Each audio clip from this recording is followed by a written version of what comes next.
저는 오늘 여러분과 함께 나누었던 역대하 7장 12절에서 22절 말씀을 가지고 제목이 좀 길지만 솔로몬의 기도에 대한 하나님의 응답이라는 제목으로 말씀을 한번 나누려고 합니다. 여러분, 역대하 2장에서 7장까지는 솔로몬이 성전 건축의 역사에 대해서 기록해주고 있어요. 사실 성전은 다윗이 참으로 짓고 싶어 했지만 하나님이 다윗은 안 된다라고 말씀하시고 그의 아들인 솔로몬을 통해서 성전을 지을 거라고 약속하셨죠. 그래서 솔로몬은 그 약속에 부응해서 7년이라고 하는 긴 기간 동안 하나님이 기뻐하는 성전을 건축하게 됩니다. 그리고 성전을 다 지은 후에 성전을 하나님께 봉헌하면서 하나님께 기도를 해요. 하나님, 이 성전을 구별하여 하나님께 드리니 하나님이 임재하시는 거룩한 성전 삼아달라고. 그래서 이 성전에 나와 기도하는 하나님의 백성을 만나달라고 솔로몬이 간절히 하나님 앞에 기도하죠. 그리고 그 기도가 있은 뒤에 하나님이 솔로몬에게 나타나서 약속하시고 말씀하신 내용이 오늘 우리가 읽은 본문 말씀의 내용입니다. 세 가지를 약속하셨는데 오늘 이 하나님께서 솔로몬에게 약속하신 내용이 무엇일까? 그에게 말씀하신 내용이 무엇일까? 한마디로 말하면 그에게 은혜를 주시겠다는 거거든요. 그럼 어떤 은혜를 솔로몬에게 주실까? 그것은 오늘 성전에 나와 있는 우리에게 동일하게 주시는 약속이고 동일하게 주시는 은혜요, 동일하게 주시는 말씀인 줄로 믿습니다. 오늘도 그 약속과 그 은혜를 살펴보면서 하나님의 약속과 은혜 가운데 또 세워지는, 또 그 은혜를 누릴 수 있는 저와 여러분이 되시기를 주님의 이름으로 간절히 축원합니다. 자, 첫 번째로 하나님이 어떤 약속을 하셨냐면 솔로몬이 지은 이 성전 가운데 하나님이 항상 내가 여기에 있겠다라고 하나님이 약속하신 거예요. 자, 16절을 보면 이는 내가 이미 이 성전을 택하고 거룩하게 하여 내 이름을 여기에 영원히 있게 하였습니다. 내 눈과 내 마음이 항상 여기에 있음이라. 하나님은 어쩌다가 한두 번 성전에 거하시는 분이 아니라 항상 있겠다는 거예요. 그게 첫 번째의 약속이자 첫 번째의 은혜였습니다. 여러분, 성전은요, 하나님이 원해서 지은 것은 아니에요. 다윗이 짓고 싶었고 그것을 솔로몬이 지어서 하나님께 봉헌했던 거죠. 사실 하나님은 성전이 특별히 필요 없는 분이시죠. 어떤 공간에 갇혀 지내시는 분이 결코 아니기 때문입니다. 하나님은 안 계신 곳도 없고 이렇게 없는 것도 없기 때문에 무소부재하신 전능하신 하나님이시기 때문에 특별히 어떤 특정한 공간에 갇혀 지내실 이유가 없었던 거지요. 솔로몬도 그것을 잘 알고 있었어요. 다윗도 알고 있었습니다. 그런데 솔로몬이 이렇게 성전을 지은 이유가 무엇일까요? 그것은 하나님이 거할 곳이 없어서 하나님을 머무게 하려고 성전을 지은 것이 아니라 죄인된 이스라엘 백성들이 하나님을 만나는 거룩한 장소가 필요했기 때문입니다. 그래서 한마디로 말하면 하나님을 만나는 장소로 성전을 필요했던 거죠. 성전의 역사를 보면 이스라엘 백성들이 애굽에서 나와서 광야 생활을 할 때 처음으로 성전이 시작되는데, 출애굽 당시에 이 시내산에서 모세가 하나님의 말씀을 받으러 올라가잖아요. 그래서 시내산에서 하나님의 말씀을 받습니다. 그 말씀은 크게 두 가지입니다. 하나는 뭐냐면 십계명입니다. 이스라엘 백성들이 하나님 앞에 지켜야 될 삶의 규범들이죠. 그리고 두 번째가 뭐냐면 성막 설계도를 받습니다. 이런 성막을 지어라 라고 말이죠. 그러면서 하나님이 왜 성막을 지어라 했느냐? 내가 이제 이 성막 가운데 거할 거야. 그리고 그 성막에서 내가 너희를 만나줄 거야 라는 약속으로 하나님이 성막을 지으라고 했습니다. 바로 성막은 하나님의 임재를 상징하는 것이었죠. 하나님이 이스라엘 백성과 언제나 함께 하신다는 것을 보여주는 상징적인 것이 바로 성막이었습니다. 이때부터 이스라엘은요, 성막 중심의 민족이 돼요. 그래서 광야에서 진을 칠 때도 성막을 중앙에 딱 치면 동서남북으로 세 지파씩 둘러서 진을 치게 되고요.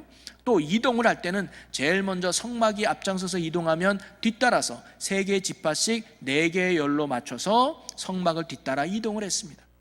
바로 이스라엘 백성들이 성막 중심의 민족이고 이는 곧 하나님 중심의 민족임을 보여주는 그러한 일들이죠. 그런데 성막이 없었을 때는 어떻게 했냐? 즉 아브라함 시대, 이삭이나 야곱과 요셉 시대는 이들이 하나님을 만나려면 어떻게 했느냐? 따로 없었어요. 하나님이 찾아와 주셔야만 했습니다. 하나님이 필요할 때 이들을 만나야 주셨고 하나님이 필요할 때 이들을 찾아와서 말씀과 약속을 하셨단 말이죠. 그런데 이제 하나님은 성막이라고 하는 하나님이 임재하는 곳을 만들어 주셔서 하나님의 백성은 언제나 하나님 앞에 나아가서 그분께 제사 지낼 수 있었고 그분을 만날 수 있는 은혜가 주어진 거예요. 바로 성막은 하나님을 만날 수 있는 은혜의 통로였던 것이죠.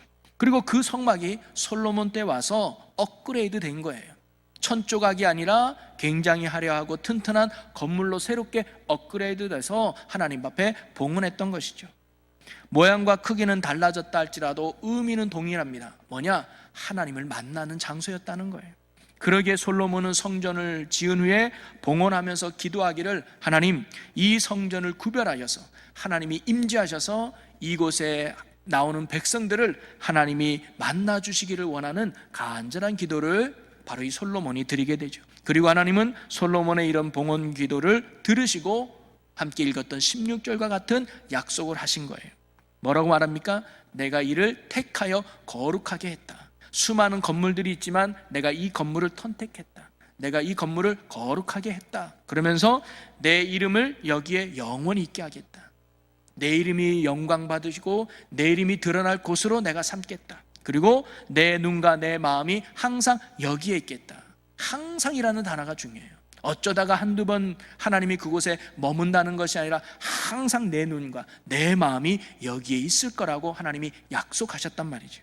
한마디로 말하면 솔로몬이 지은 성전 안에 하나님이 뭐예요? 항상 임재해 주겠다는 거예요. 항상 거하여 주겠다는 거죠. 여러분, 이것이 은혜요, 이것이 축복인 줄로 믿으시기를 바랍니다. 전에 성막에 거했던 것처럼 솔로몬의 성전 안에도 하나님이 뭐예요? 늘 있겠다는 거예요. 이 말은 뭘까요? 성전에 나오는 사람마다, 성전에 나와서 제사하는 사람마다, 성전에 나와서 예배하는 사람마다 하나님이 뭐예요? 만나 주시겠다는 거예요. 그 예배를 받아 주시겠다는 거죠. 여러분, 여기에 성전의 가치와 능력이 있는 줄로 믿으시기 바라요. 성전이 귀하고 가치 있고 소중한 이유가 어디 있냐면 절대로 건물의 화려함에 있는 게 아닙니다. 건물의 웅장함에 있는 게 아닙니다. 거기에는 하나님이 거하시기 때문에 성전이 성전으로서 가치가 있고 소중한 것이죠. 그리고 하나님이 거하시는 성전은 솔로몬이 짓고 봉헌한 예루살렘 성전에만 하나님이 거하시는 것이 아니라 오늘 우리가 특별하게 구별하여서 예수 그리스도의 핏값으로 세운 충주 제일교회 또한 하나님 앞에 구별된 거룩한 성전인 줄로 믿으시기를 바랍니다. 그래서 하나님이 솔로몬에게 약속했었던 이 축복의 은혜가 오늘 이 제단에도 임하는 거예요. 그게 뭘까요? 내가 여기에 항상 있겠다는 말씀입니다. 이곳을 거룩하게 선택하시고 이곳에 하나님의 이름을 영원히 있게 하시고 하나님의 눈과 마음이 항상 여기에 머문다고 솔로몬에게 약속하셨던 그 은혜가 오늘 우리에게도 통일하게 주어진다는 겁니다. 그래서 성전에서의 예배가 참으로 귀한 것이고 성전에서의 예배를 통해서 우리는 하나님을 만날 수 있다는 거예요. 여러분, 우리가 의사를 만나려면 병원을 찾아가야 되고 교수를 만나려면 학교를 찾아가야 되고 대통령을 만나려면 청와대를 찾아가야 되듯이 우리가 살아계신 하나님을 만나기 위해서는 예배가 살아있는 하나님이 머무는 성전에 나가야 될 줄로 믿으시기를 바랍니다. 이 성전에서 하나님을 예배할 때 그 예배를 하나님이 받아주시고 그 예배하는 자를 하나님이 만나주신다는 거예요. 그러니 우리가 부동한 사정이 없는 한 하나님께서 거룩하게 구별하여 선택해 내오시고 하나님의 눈과 마음이 머무는 성전에서 하나님을 예배할 수 있는 저와 여러분이 되시기를 주님의 이름으로 간절히 축원합니다. 그 예배를 하나님이 기뻐하시고 그 예배자를 하나님이 만나주신다는 거예요. 그런 은혜가 여러분에게 있기를 간절히 축원합니다. 자, 그런데 성전은 꼭 건물에만 해당되는 것은 아닙니다. 즉 하나님은 어떤 건물에만 머무는 분은 아니라는 거예요. 하나님의 자녀된 우리 안에도 하나님이 임재한다는 사실을 우리는 기억해야 되죠. 그래서 성경은 우리가 하나님을 모시는 거룩한 성전임을 밝혀주고 있어요. 고린도전서 6장 19절과 20절 말씀을 보면 너희 몸은 너희가 하나님께로부터 받은 바 너희 가운데 계신 성령의 전인 줄 알지 못하느냐. 너희는 너희 자신의 것이 아니라 값으로 산 것이 되었으니 그런즉 너희 몸으로 하나님께 영광을 돌리라. 아멘. 여러분, 저와 여러분이 예수 그리스도의 핏값으로 산 하나님의 거룩한 성전이 되었음을 믿으시기를 바랍니다. 그리고 우리가 거룩한 성전이 된 이유는 내가 깨끗해서도 아니고 내가 거룩해서도 아니라 하나님이 내 안에 거하시기 때문에 우리가 거룩한 성전이 된 거예요.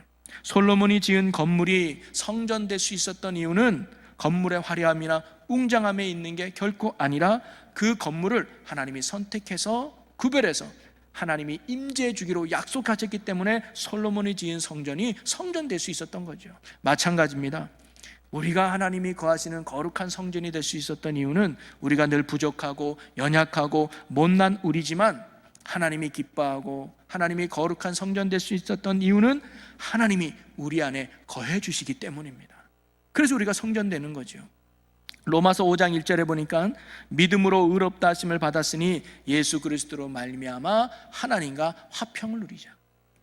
못나고 죄인된 우리였지만 예수 그리스도를 통해서 하나님과 화평을 누리는, 하나님이 우리 안에 거하시는, 그래서 우리가 거룩한 성전이 되었음을 여러분 믿으시기를 바랍니다. 그래서 하나님이 뭐예요? 영원히 우리 안에 거해 주신다는 거예요. 그래서 우리의 예배를 받아주시고 우리와 동행하는 은혜의 삶을 살게 한다는 거죠. 여러분, 하나님이 함께하는 것, 이것이 최고의 복이고 최고의 은혜인 줄로 믿으시기를 바랍니다. 그래서 하나님이 성전된 이곳에 거하시는 것이 큰 은혜요, 성전된 내 안에 거하신다는 것이 하나님의 큰 축복이라는 거죠. 하나님이 우리에게 약속하셨습니다. 내가 성전된 그곳에 항상 있겠다. 여러분, 이곳에 하나님이 계심을 믿으시고 여러분의 안에 하나님이 항상 거하심을 굳게 믿으시기를 바랍니다. 그래서 이제 저와 여러분이 성전됨을 통해서 하나님을 참으로 예배하고 또 하나님의 영광을 드러내는 삶을 살아갈 수 있는 우리 모두가 되기를 주님의 이름으로 간절히 축원합니다. 그리고 하나님은 솔로몬에게 어떤 약속을 하셨는가? 성전에 나와 기도하는 자의 기도를 응답해 주시겠다고 약속하셨죠. 14절을 보면 내 이름으로 일컫는 내 백성이 그들의 악한 길에서 떠나 스스로 낮추고 기도하여 내 얼굴을 찾으면 내가 하늘에서 듣고 그들의 죄를 사하고 그들의 땅을 고칠지라. 내 이름으로 일컫는 내 백성, 누굴까요? 하나님의 속한 하나님의 백성들이죠. 그들이 기도하여 내 얼굴을 찾으면, 즉 하나님을 향하여 하나님 앞에 나와 간절히 기도하면 하나님이 어떻게 해주신다는 거예요? 내가 하늘에서 듣고 그들의 죄를 사하며 그들의 땅을 고쳐주신다는 말씀입니다. 하나님이 솔로몬이 지은 성전을 구별하여 그곳에 항상 있겠다고 하신 이유는 뭐냐면 그곳에 나오는 백성들을 만나주고 싶어서 그런 거예요. 그러면 하나님이 이스라엘 백성을 왜 만나주고 싶어 할까요? 그들의 간구함을 들어서 그들의 삶에 역사하고 싶었던 거예요. 하나님의 살아계심을 그들의 삶에 경험시켜줘서 하나님의 위대한 뜻을 이루고자 하는 하나님의 마음이 바로 거기에 담겨져 있었던 거죠. 그러기에 하나님은 자신이 거룩하게 구별해내온 성전에 나와서 하나님께 부르짖는 자들의 기도를 결코 외면치 않으시고 그들의 죄를 사하며 그들의 땅을 고쳐주시는 신실하신 은혜 하나님이신 줄로 굳게 믿으시기를 바랍니다. 그래서 믿음의 선조들은요, 성전을 향해서 늘 기도했다는 것을 알 수가 있어요. 여러분, 한나 애가 없어가지고 삶에 많이 피폐하고 힘들어질 때 그런 성전에 나가서 늘 하나님 앞에 기도했죠. 그랬더니 훌륭한 사무엘이라고 하는 아들을 얻게 되면서 그의 삶이 회복된 사실을 우리가 알고 있죠. 그리고 히스기야 왕은 어떻습니까? 아수르라고 하는 거대한 왕의 공격 앞에서 그는 뭐예요? 성전을 찾아와 하나님 앞에 기도하죠. 그랬더니 하룻밤 사이에 18만 5천 명이라는 적군을 쓰러뜨려서 칼 한 번 휘두르지 않고 그 전쟁에서 승리케 함으로 그 나라를 회복시키는 놀라운 은혜를 누리게 하지 않았습니까? 비록 상황이 어려워서 성전에 나가 직접 예배하고 기도할 수 없다 할지라도 성전을 향해 기도할 때도 동일한 은혜를 주셨다는 사실을 우리가 알 수 있죠. 다니엘을 보면 그가 포로로 잡혀갔습니다. 그래서 그가 직접 예루살렘 성전에 가서 기도하고 예배할 수는 없었지만 그는 어떻게 했습니까? 예루살렘 성전을 향하여 창문을 열고 늘 기도하는 삶을 살아가죠. 그랬더니 굶주린 사자굴에 들어가도 머리털 하나 상하지 않으면서 구원의 은혜를 경험하는 영광을 나타내는 삶이 되지 않습니까? 또 히스기야 왕도 노년에 병이 들었을 때, 죽어갔을 때 벽을 향하여 기도했다고 나와요. 그 벽은 바로 예루살렘 성전을 향한 벽이었습니다. 그가 몸이 거동치 못하다 보니 움직여서 성전에 갈 수 없었기에 그는 벽을 향하여 하나님 앞에 간절히 기도했더니 병도 고침받고 무려 15년이라고 하는 생명을 연장하는 회복의 은혜를 누리게 됐던 것이죠. 사랑하는 성도 여러분, 하나님은 오늘도 하나님의 살아계심을 믿고 하나님의 임재를 확신하며 하나님 앞에 나와 기도하는 백성들의 기도를 결코 외면치 않으신 줄로 믿습니다. 어떠한 죄를 짓고 하나님을 떠났다 할지라도, 어떠한 제약 가운데 빠져 있다 할지라도 다시금 돌이켜서 하나님 앞에 나와 회개하는 자의 기도를 들으시고 하나님이 모든 죄를 깨끗하게 용서해 주신다는 거예요. 그리고 죄만 용서해 줄 뿐만 아니라 그동안 이 죄악 때문에 무너졌던 우리의 삶도 하나님은 고쳐주신다는 거예요. 땅을 회복시킨다고 하나님이 말씀하고 있죠. 하나님께서 우리의 기도에 응답해 주시는 이유는 성전이 특별해서가 아닙니다. 성전 자체가 능력이 있어서가 아니라 성전 안에 거하시는 하나님께서 성전에 나와 기도하고 성전을 향해 기도하는, 하나님을 향해 기도하는 사랑하는 백성들의 간구에 응답해 주신다고 약속하셨기 때문에 우리에게 응답의 은혜가 있는 거예요. 죄를 사하여 주시고 그들의 땅을 고쳐주신다고 말씀하셨기 때문이죠.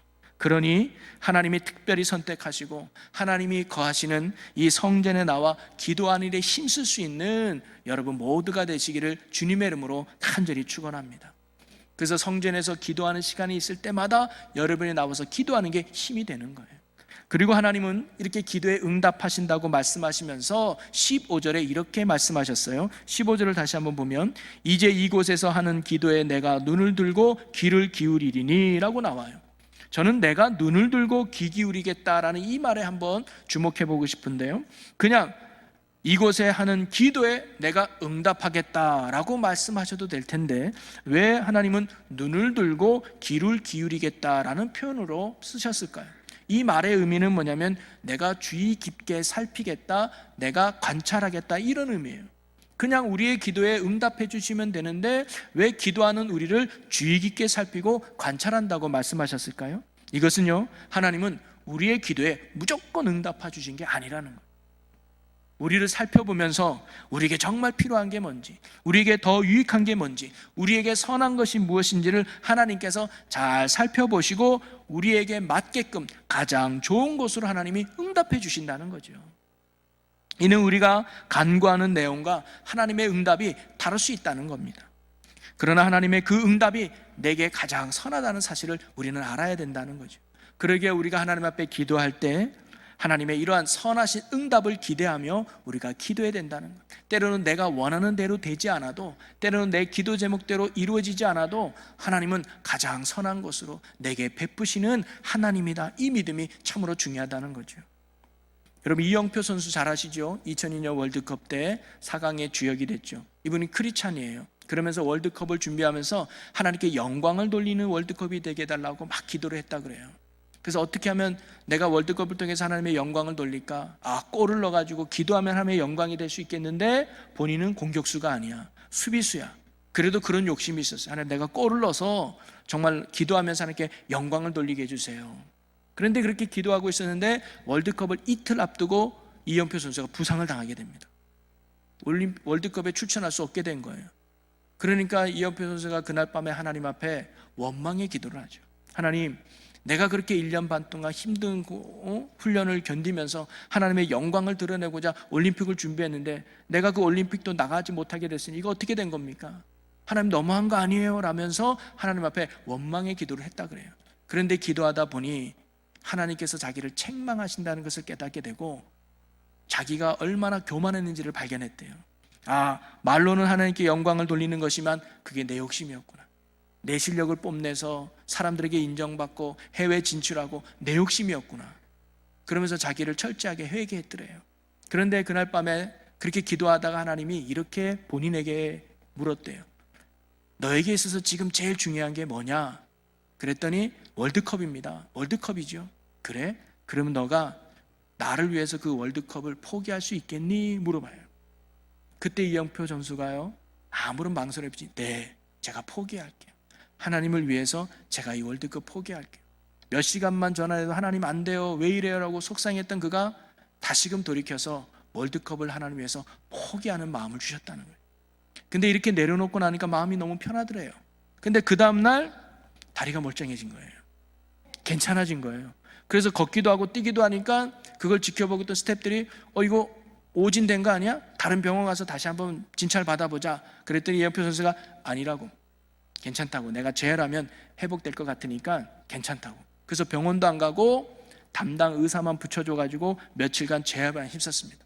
그러다 보니까 빨리 회복이 됐어요. 그래서 첫 번째, 두 번째 게임은 못 떴다 그래요. 그리고 세 번째 조별 경기인 포르투갈전에 이영표 선수가 참여를 했습니다. 원래 한 열흘 정도 운동을 안 하면 굉장히 90분 뛰는 게 굉장히 힘들대요. 그런데 이영표 선수는 전혀 지치지 않았어요. 그리고 그날 우리가 잘 알고 있는 박지성 선수의 골을 이영표 선수가 어시스트를 하게 되죠.